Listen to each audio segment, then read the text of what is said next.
سیدنا ابوبکر صدیق کی بیٹی ہیں، بڑے حوصلے والے ہیں، اور بیٹیوں پر دکھ اور تکلیف جب آتی ہے نا تو یہ بیٹیوں والوں کو معلوم ہوتا ہے۔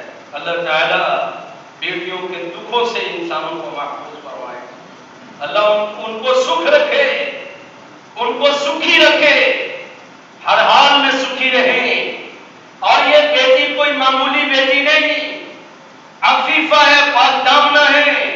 سیدنا ابوبکر صدیق فرماتے ہیں اسلام لانے سے پہلے بھی کوئی ہمارے خاندان پہ انگلی نہیں اٹھا سکتا تھا کہ ہمارے خاندان کے بارے میں کوئی انگلی اٹھا کے بات کرے۔ اسلام لانے کے بعد تو بڑی پاک دامنی تھی۔ اللہ، دل میں غصہ آ گیا، اور غصہ بھی بنتا تھا۔ مستہ کو بلایا جو رشتہ دار بھی ہے، غریب بھی ہے۔ سیدنا ابوبکر صدیق رضی اللہ تعالیٰ عنہ ماہانہ ان کی کفالت بھی کرتے ہیں۔ پوچھا مستہ تو نے بھی یہ بات کہی ہے؟ کہا جی سیدنا ابوبکر صدیق میرے سے بھی یہ بات ہے۔ کہا اللہ کی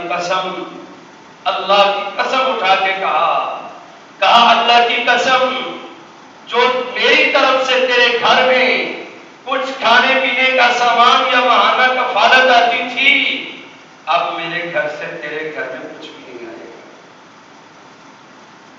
قسم اٹھائی، صدمہ تھا، لیکن بڑے حوصلے والے تھے۔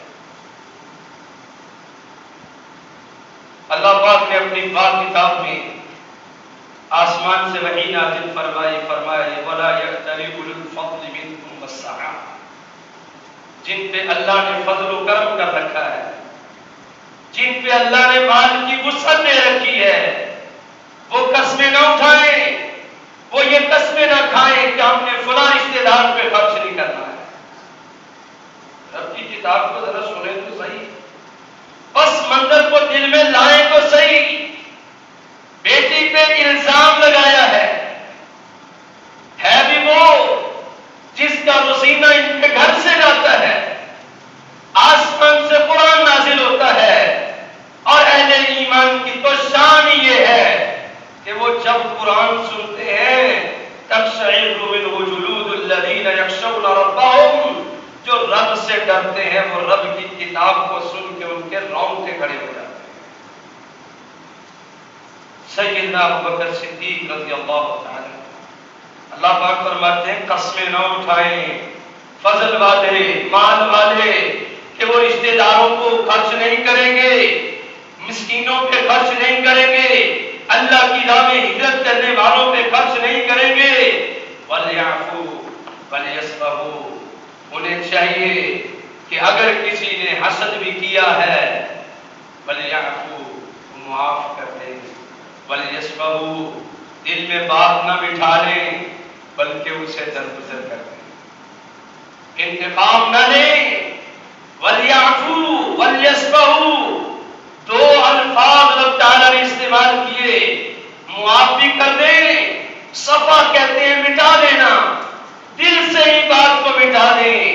اور پھر کیا فرمایا؟ اللہ اکبر، وہ معاف کرنے والا ہے، درگزر کرنے والا ہے۔ الا تحبون ان یغفر اللہ لکم، کیا تم پسند نہیں کرتے کہ اللہ تمہاری غلطیوں کو معاف کر دے؟ تم کیسی کیسی غلطیاں کرتے ہو تو رب پھر بھی تم پہ اپنی رحمت نچھاور کرتا ہے۔ یہ غلطی تو اس غلطیوں کے مقابلے میں کچھ بھی نہیں جو تم رب کے حق میں کرتے ہو، وہ پھر بھی معاف کرتا ہے، وہ پھر بھی رحمت کی برکھا برساتا ہے، وہ پھر بھی اولاد کی نعمت سے نوازتا ہے، وہ پھر بھی رزق کو کشادہ دیتا ہے، وہ پھر بھی رحمتیں اور برکتیں نازل کر دیتا ہے۔ وہ اے میرے بندو، اللہ فرما رہے ہیں، اور جس درد کے ساتھ اللہ نے آواز دی ہے، فرمایا تمہارے اتنے بڑی غلطیوں کو وہ معاف کر دیتا ہے۔ کیا تم یہ نہیں چاہتے، کیا تم یہ نہیں چاہتے کہ تم پہ اللہ کی رحمتیں نازل ہو، اس کا کرم نازل ہو، وہ تمہیں معاف کر دے؟ فرمایا پھر تمہیں چاہیے کہ تم اللہ کے بندوں کو ان کی غلطیوں پہ معاف کر دو۔